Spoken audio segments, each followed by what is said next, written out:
Dearest gentle listener, once upon a time, inside one small flat off Ado Road in Ajah, Lagos, Nigeria, a woman called Adora was boiling rice, balancing her baby on her hip, and wondering if marriage was truly worth it.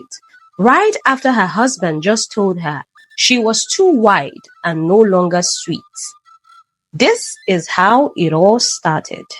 Adora was 27, light-skinned, with the kind of body Lagos men fought over, slim waist, soft hips, and the kind of smile that could make a grown man stutter. She worked as a customer service rep at a big telco. She was the type that used dear for customers and abeg for damn conductors. Balanced, beautiful, and sharp. Then came Chidi. Oh, sweet-tongued Chidi. A real Ajabobo with muscles and beard. He was an Uber driver with a Corolla that was always clean like new money. He spoke well, smiled even better. He had that smile that made you forget your principles. Tall, chocolate-skinned, always in clean white kaftan and perfume that lingered longer than his promises. And claimed he was working on relocating to Canada. And just like that, Adora entered love with her full chest. They met at Sky Mall. She was buying toothpaste. He was just walking around. Their eyes locked. Numbers were exchanged. And within weeks, it felt like God himself was sharing their love. The kind of love that makes your friends jealous and your neighbors peep through their curtains. Yes. Adora was swept off her feet. Trips to Ikeja City Mall in his Corolla, surprise delivery from Buka Huts, late night calls filled with baby, you complete me. 2 months in, they were inseparable. After 8 months of fast-track romance, Adora became Mrs. Adora Chidi Obi. And on their wedding day, under the fairy lights at a rooftop garden in Lekki, Chidi whispered, I will love every part of you forever. But dearest listener, forever is a lie sometimes, and the part he swore to love will soon become the very reason he hated her. The first few months were straight from a Nollywood romance montage.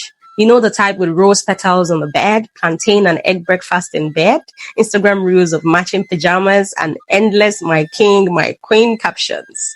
Adora was glowing. Friends said marriage fit her like Gilly. She had quit her job temporarily to focus on starting a family. And Chidi, oh Chidi, he was generous. He made sure she lacked nothing. Data, suya, selling money, and his presence.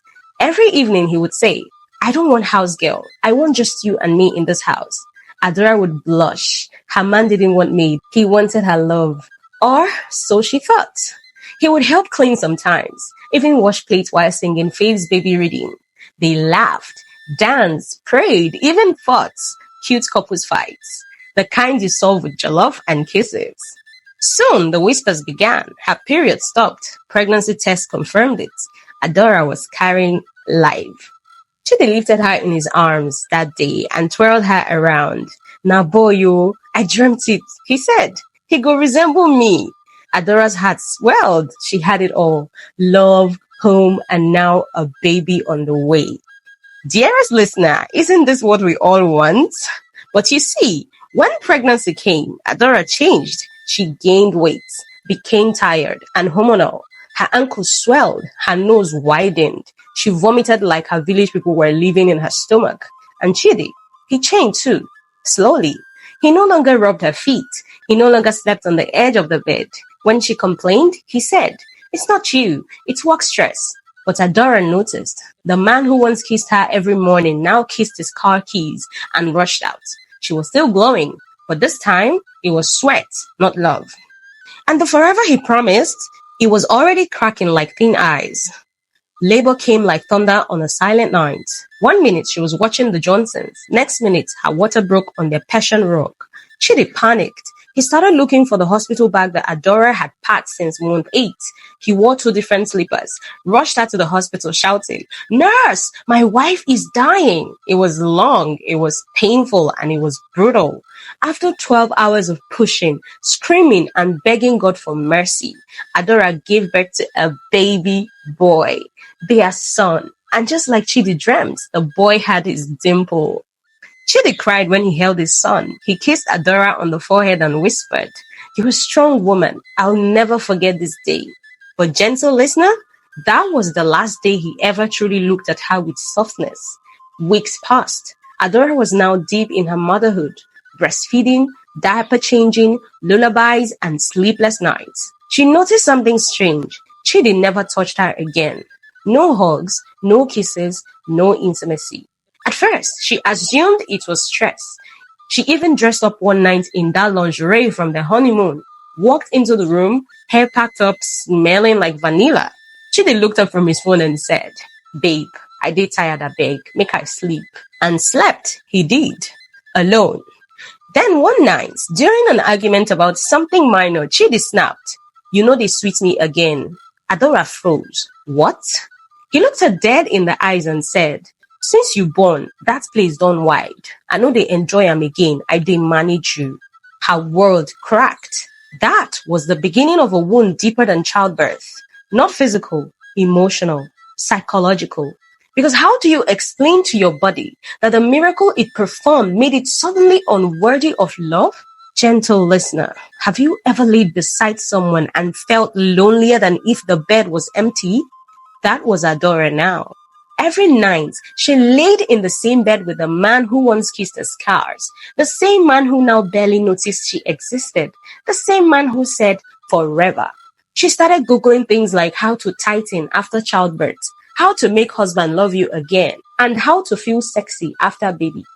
She tried everything: Kegel, steam, hot yoga, tightening herbs that one auntie on Instagram was selling for 15K. The smell alone was like a dead rat mixed with rotten egg. But she used it. She made effort. She planned candlelight dinner in the parlor, cooked ogbono soup with goat meat the way he liked, dressed in that short Ankara shirt that used to make him forget his password. But Chidi, he started spending more time outside the house. Late nights, cold showers, new cologne, new phone password. She asked questions. He gave attitude. Then came the whispers. One neighbor, Mama Bisi, said she saw Chidi with a woman near the Palms shopping mall. Maybe it's business, Adora said, forcing hope into her voice. But hope doesn't survive where truth lives. One night, he came home, reeking of another woman's perfume. Adora didn't speak.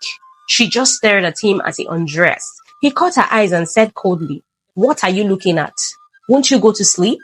And just like that, the man who once said, "I'll cherish your stretch marks," now acted like she was the maid overstaying her welcome. Dearest listener, is it not strange how fast love can forget? Adora stayed quiet.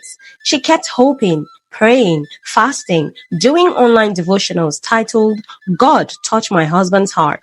She even joined a WhatsApp group for struggling wives, but Chidi was growing bolder. One Saturday afternoon, while Adora was feeding their baby Pap, Chidi walked in with a girl. Yes, a girl. Light-skinned, Instagram model look, lashes like curtain, wearing a bodycon gown and chewing gum like Lagos traffic didn't exist.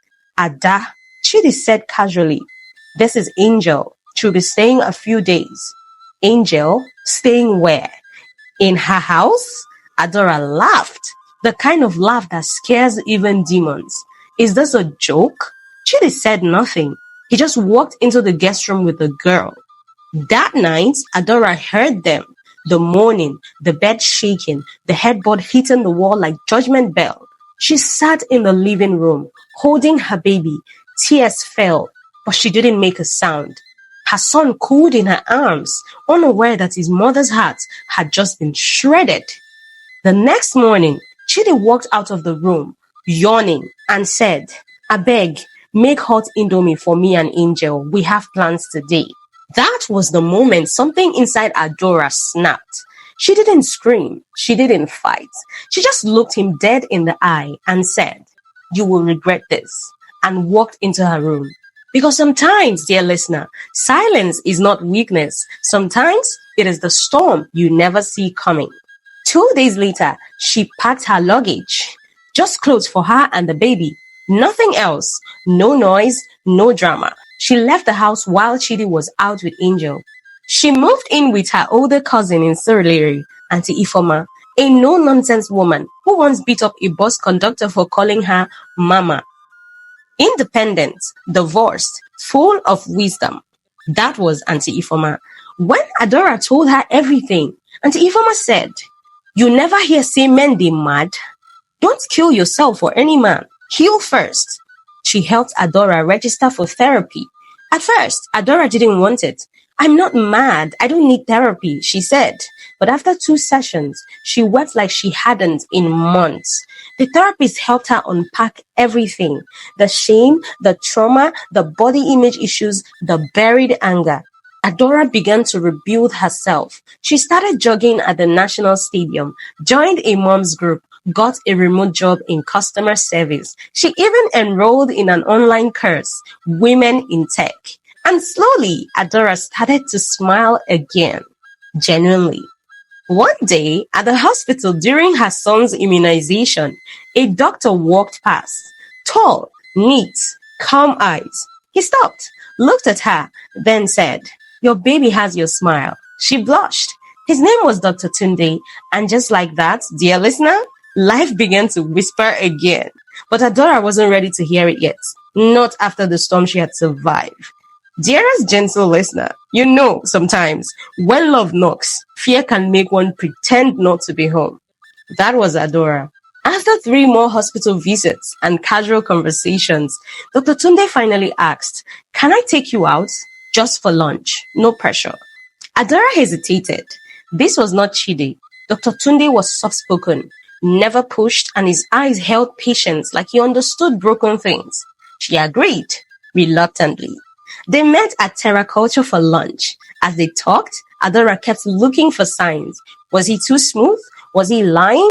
Did he notice the stretch marks peeking under her blouse? But he only listened, genuinely. And when her baby cried in the middle of the meal, he stood, picked the child gently, and rocked him until he slept again. Adora's heart melted and panicked at once. This man was too kind. Could she trust it? Adora couldn't sleep that night. Not because of love, but fear. She replayed Chidi's insults like old Nollywood soundtracks. Who go want woman where they lose? You not even sweet again. My cheating is your fault. The insult echoed louder than Tunde's kindness. She cancelled their next date. When he called, she didn't pick. When he texted, she replied, "I'm not ready." But Dr. Tunde was no fool. He replied, "Healing is messy. I'm not in a hurry. But don't run from something because you're afraid it might actually be good." Adora dropped the phone and cried. Not from pain, but because this time someone wasn't blaming her. Gentle listener, healing is not a straight line. Sometimes progress can seem slow, but it is still progress. Auntie Ifoma was the one who pushed her. "Baby girl," she said over okra soup, "good men still exist, but you must give them chance to show themselves." After weeks of texting and checking in, Adora agreed to see Tunde again. They went for a walk at Freedom Park. No pressure, no fake smiles, just honesty. She told him everything: the childbirth, the stitches, the pain, the shame, the nights she cried because she didn't feel like a woman anymore. Tunde listened without blinking. Then he said something she would never forget. "Adora, your body brought life into the world.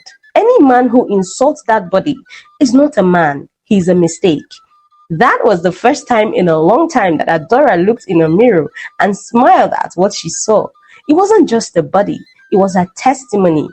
But dear gentle listener, wicked people hardly retire. One morning, Adora got a call. Unknown number. "Hello?" she answered. A deep voice replied, "It is me, Chidi." Her heart dropped. He sounded sad. "I just wanted to see my son," he said, "and maybe talk." Adora didn't know what to say. Part of her wanted closure. Another part wanted to slap him through the phone. She told Auntie Ifoma, who said, "Let him come. Sometimes shame is better served face to face." Chidi came 2 days later. When he saw Adora, full, glowing, healed, his mouth hung open. He looked at Tunde, who was there too. He said calmly, "Good afternoon." Adora stepped out and said, "You can see your son, but this is not your family anymore." And just like that, the man who once thought he broke her saw the truth. She was whole without him. Dearest gentle listener, some people do not value the gold they have until they lose it. Chidi came the next week again. This time, he brought gifts, diapers, baby food, even a toy truck. Adora looked at them and smiled bitterly. These are nice, she said, but what my child really needed was a father who didn't make his mother feel like trash. Chidi sighed. I was stupid, I know. I was confused, pressured.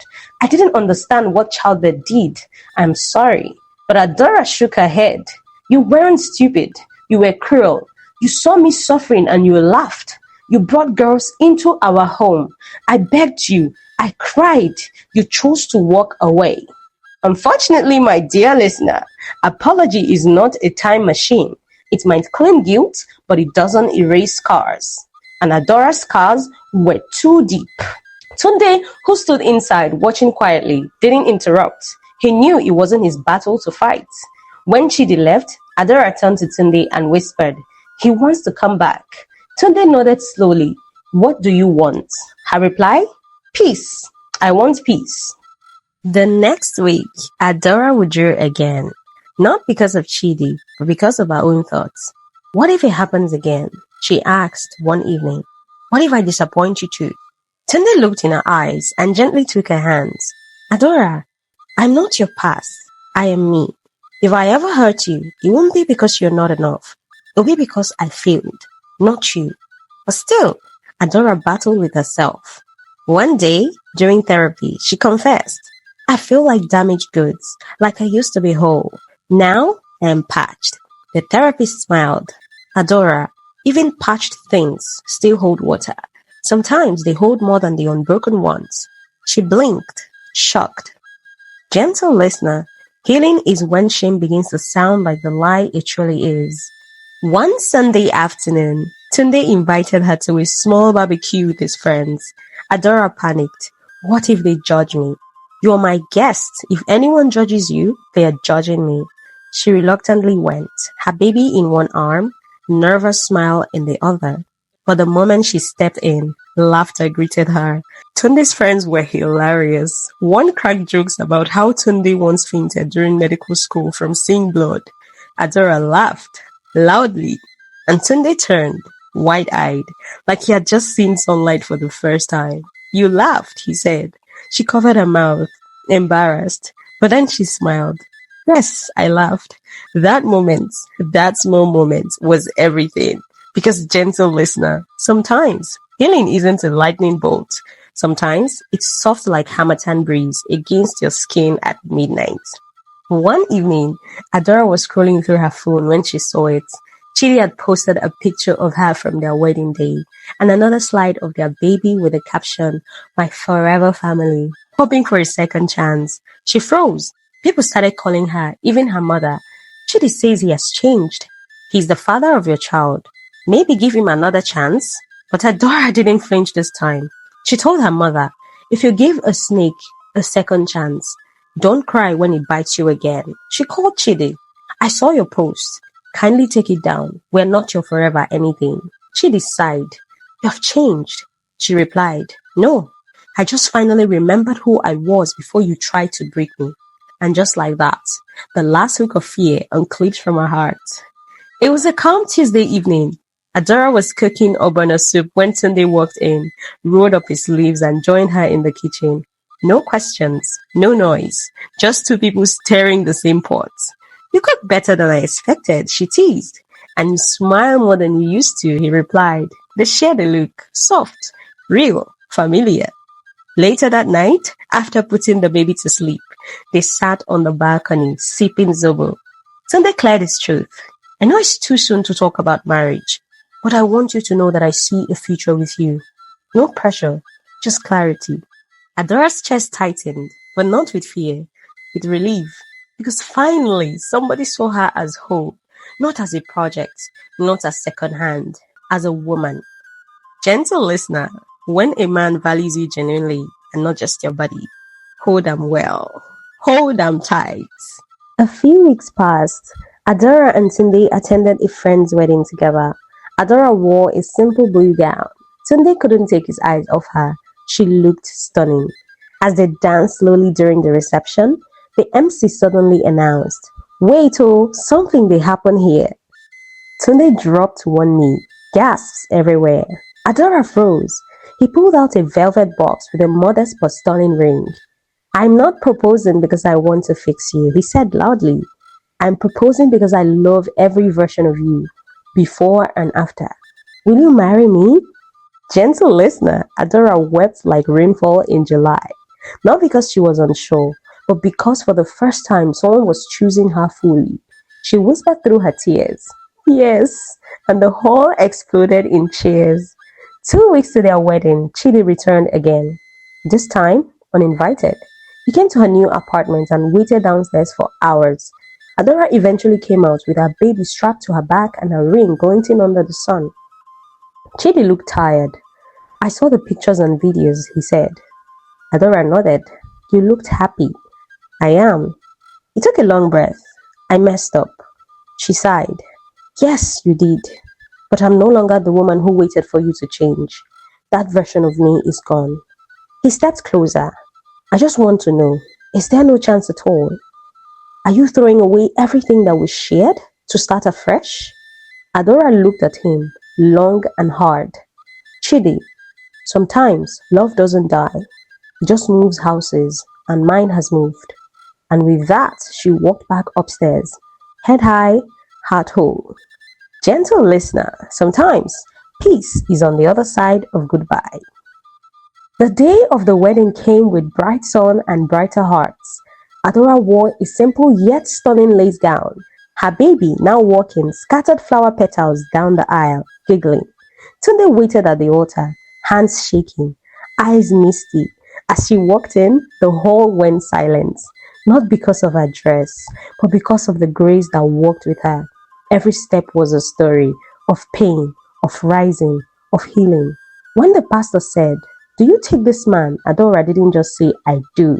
She said it with a kind of power that only survivors know. And as they kissed, Tunde whispered, "You are home now." And gentle listener, she was.